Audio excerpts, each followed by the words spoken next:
Hello guys. कैसे हैं आप सब? आशा करती हूँ खुश होंगे, स्वस्थ होंगे। बदलते मौसम में अपना ख्याल रखें, अपनों का ख्याल रखें, क्योंकि आप सबकी सबसे पहली जिम्मेदारी है। और हम अपने परिवार को तभी चला सकते हैं जब हम खुद स्वस्थ हैं और खुश हैं।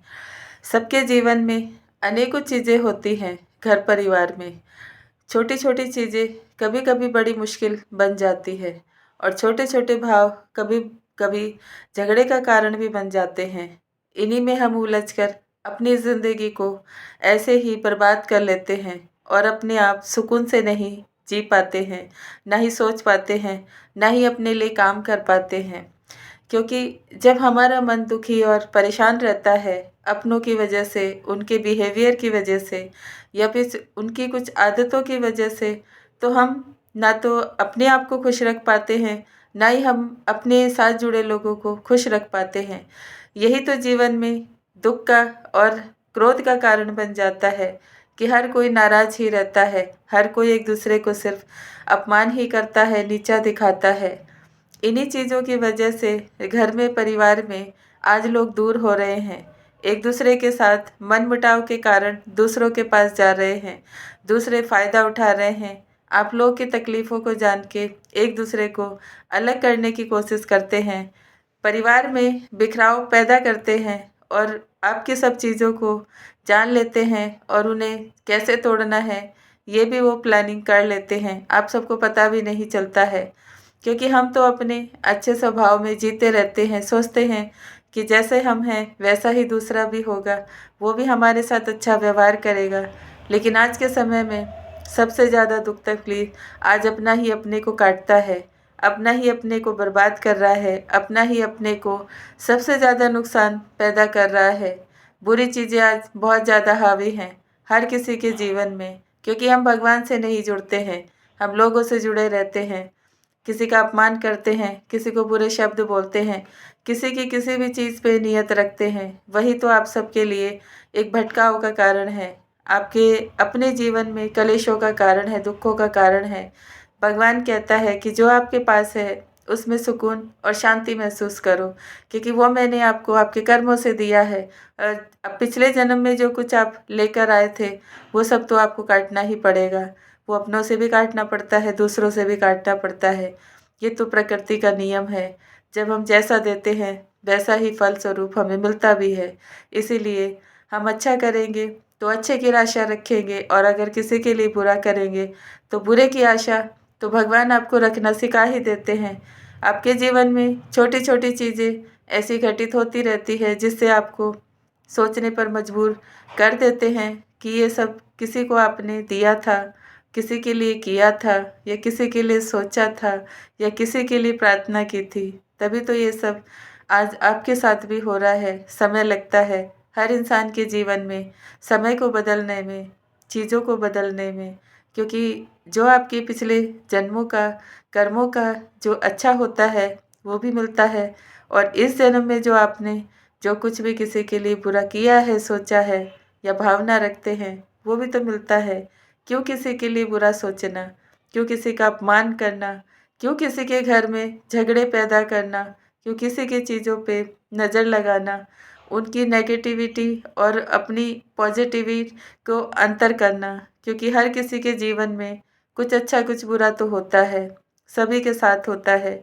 अगर कुछ किसी के साथ बुरा है तो उसके लिए भगवान से प्रार्थना करो, अगर किसी के जीवन में कुछ अच्छा है तो उसे दिल से दुआ दो, तभी तो आपका जीवन सुखी होगा और आप सब स्वस्थ रहेंगे, अपनों के साथ अपना अच्छा जीवन बिताएंगे। मैंने बहुत सारे परिवारों में देखा है, लोगों में देखा है कि हमेशा दूसरे के लिए ही बातें करते हैं, सोचते हैं, उनकी चीज़ों को कैसे बुरा और नीचे गिराना है, यही इंसान सोचता रहता है। मजबूर हो जाता है वो, क्योंकि उसके अंदर तो क्रोध होता है, अहंकार होता है, लोभ होता है, लालच होता है। ये चीज़ें ही इंसान को आज अंदर से भी खोखला कर रही हैं, बाहर से खोखला कर रही हैं। हम दोष दूसरों को देते हैं, खुद को नहीं बदलते हैं। भगवान को दोष देते हैं कि वो अच्छा नहीं देता है, लेकिन खुद के विचारों को नहीं देखते हैं, जो हमें बुरा बना रहे हैं, बुरा दिखा रहे हैं, बुरा सिखा रहे हैं, और बुरी सोच हमारे मन में दूसरों के प्रति आ रही है। इन सब को बदलने का समय है। अपने जीवन को जितनी जल्दी आप समझ लें, बदल लें और खुद के जीवन में सुधार लेकर आए, उतनी ही जल्दी आप सबके जीवन में खुशियाँ लौट कर आएँगी, सारी सुख सुविधाएँ लौट कर आएँगी। क्योंकि बार-बार किसी चीज़ को रिपीट करने से, बोलने से या फिर दूसरों का अपमान करने से बहुत कुछ बुरा हो जाता है, बाद में समझ में आता है, तकलीफ़ें आ जाती हैं जो कभी नहीं जाती हैं। उनको आप चाहते हुए भी दूर नहीं कर सकते हैं, उनसे अलग नहीं हो सकते हैं। आप सब कितने अच्छे हैं, प्यारे हैं और भगवान ने आप सबको कितना अच्छा बनाया है। मेरा मानना है कि जब हम खुशी-खुशी दूसरों के लिए अच्छे काम की भावना रखते हैं, उनमें अपने प्यार और परिवार में सुख शांति की भावना रखते हैं, तो हमारे जीवन में खुद ही सारी चीज़ें चल कर आती हैं। आप सभी भाई-बहनों से कहना चाहती हूँ, क्रोध छोड़ दीजिए क्रोध को, अहंकार को, लोभ को, लालच को और बुरी आदतों को। उससे आप सबका नुकसान होता है, अपमान होता है और आपके परिवार का भी होता है। किसी के साथ बुरा करने से किसी का भला नहीं होता है, आपका जीवन ही बिगड़ जाता है, आपके रिश्ते ही बहुत दूर चले जाते हैं, अपमान मिलता है, जो कि भगवान आप सबको अच्छा बनाकर भेजता है। भगवान को कितना दुःख होता है कि आप सब ना सुनते हैं, ना समझते हैं, ना ही किसी को जानना चाहते हैं, ना ही कुछ मानना चाहते हैं। इन्हीं की वजह से जीवन में उतार-चढ़ाव आते हैं, बीमारियाँ आती हैं, घर में कलेश होते हैं, दुर्घटनाएँ होती हैं। यही परिस्थिति को बदलते भी हैं और यही परिस्थिति को वो अच्छा भी बनाते हैं। इसलिए अच्छा भाव रखें, अच्छे की कामना करें। जीवन अच्छा है, अनमोल है। हर इंसान अगर दूसरे के लिए बुरा भाव ही रखेगा, तो सारे जीवन में, सारी दुनिया में, सब परिवारों में, घरों में अच्छे लोग ही ख़त्म हो जाएँगे। इसीलिए आप सबसे प्रार्थना करती हूँ कि जैसा भी समय आप सबके साथ गुज़रा है, किसी ने कुछ किया है, दिल से क्षमा करो और दिल से अपने भगवान से भी माफ़ी माँगो। सबसे गलतियाँ होती हैं, ऐसा कोई इंसान नहीं बना जो गलती नहीं करता, जो सुधार नहीं करता, जो खुद को नहीं सँभालता, जो दूसरों को नहीं पहचानता। सब कुछ होता है, बस हम भ्रम में जीते रहते हैं। बस उन्हीं चीज़ों को रिपीट करते रहते हैं, जो छोड़ना है उसे पकड़ के बैठ जाते हैं और जो पकड़ना है उसको छोड़ देते हैं, जो कि अच्छे रिश्ते होते हैं, अच्छे लोग होते हैं, अच्छा भाव होता है। जीवन बड़ा ही प्यारा है। खुश होकर अपने जीवन को अपने अनुसार चलाने के लिए अच्छे काम करें, तरक्की के लिए काम करें। किसी के लिए अगर आप कुछ भी नहीं कर सकते हैं, तो कम से कम शांत रहें, ताकि किसी और के साथ कुछ बुरा ना हो। अपने-अपने जीवन को सँभालना, सुधारना और अपने आप को समझना बहुत ज़रूरी है। आज समय आ गया है कि हम ना भटकें और ना हटकें, सिर्फ़ अपने आप को सँभालें, भगवान का ध्यान करें। जब भगवान का ध्यान करते हैं, आत्मा भी शुद्ध होती है, शब्द भी शुद्ध होते हैं, आपके शरीर के रोग भी शुद्ध होते हैं, घर में भी शुद्धि होती है। इसीलिए सभी भाई-बहनों से कहना चाहती हूँ, जो चल रहा है चलने दीजिए, भगवान पे छोड़ दीजिए। रिश्ते ना कभी किसी को अच्छे मिले हैं और ना ही मिलेंगे। उनको तो बदलना पड़ता है अपने व्यवहार से।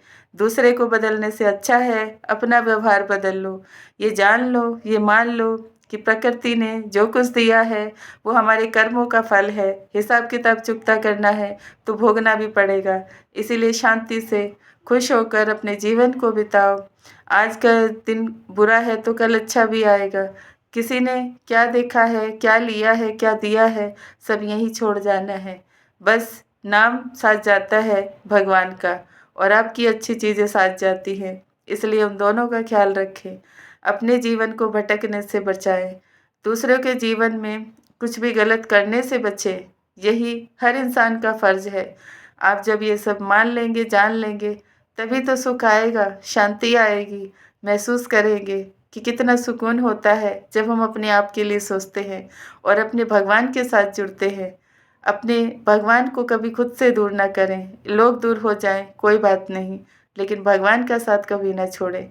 वही आपको हर परिस्थिति में रास्ता दिखाता है, साथ देता है और आपकी उम्मीदों को बनाए रखता है। Thank you so much everyone. अपना ख़्याल रखें, खुश रहें, हमेशा अपने जीवन को अच्छा बनाएँ। मेरी बातें अच्छी लगती हैं, मेरे चैनल को लाइक करें, सब्सक्राइब करें, शेयर करें, कमेंट करें और बहुत खुश रहें। ढेर सारा पानी पिए और भगवान से सबके लिए प्रार्थना करें, दिल से दुआ करें कि सब खुश रहें, सुखी रहें, शांत रहें, क्योंकि आप सब कहीं न कहीं किसी न किसी रूप में हम सब एक दूसरे से जुड़े हैं, एक परिवार की तरह है, भगवान की संतान है। भगवान इन सब इतने सारे परिवार को, इतने सारे बच्चों को सँभालता है और हम अपना ही परिवार नहीं सँभाल पाते, उसी में उलझ जाते हैं, दुःख मनाते हैं, क्रोध में आ जाते हैं। ऐसा क्यों होता है? पाँचों उँगलियाँ बराबर नहीं होती, लेकिन कुछ ना कुछ ख़ास तो होती है। उन्हीं से हमारी एक मुट्ठी बनती है, ऐसे ही परिवार है। आप सबके प्यार से और आप सबके समर्पण से और अच्छे भाव से ही चलता है। उसे अच्छा बनाएँ, चलाएँ और हमेशा अच्छे की कामना करें। Thank you so much everyone. God bless you all members.